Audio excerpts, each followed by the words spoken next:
জয় যিশু, জয় পিতা পরমেশ্বর।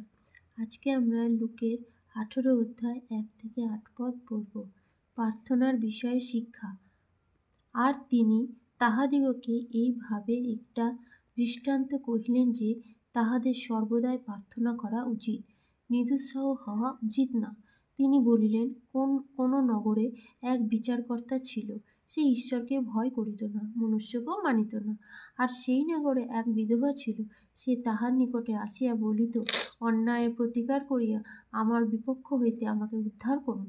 বিচারকর্তা কিছুকাল পর্যন্ত সম্মত হইল না, কিন্তু পরে মনে মনে কহিল, যদিও আমি ঈশ্বরকে ভয় করি না, মনুষ্যকেও মানি না, তথাপি এই বিধবা আমাকে ক্লেশ দিতেছে।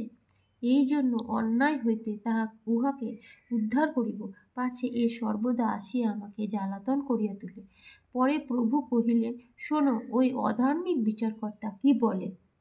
তবে ঈশ্বর কি আপনার সেই মনোনীতদের পক্ষে অন্যায়ের প্রতিকার করিবেন না, যাহারা দিবারাত্র তাহার কাছে রোদন করে, যদিও তিনি তাহাদের বিষয় দীর্ঘ সহিষ্ণু?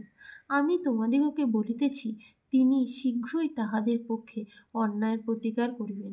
কিন্তু মনুষ্যপুত্র যখন আসিবেন, তখন কি পৃথিবীতে বিশ্বাস পাইবেন? আমিন।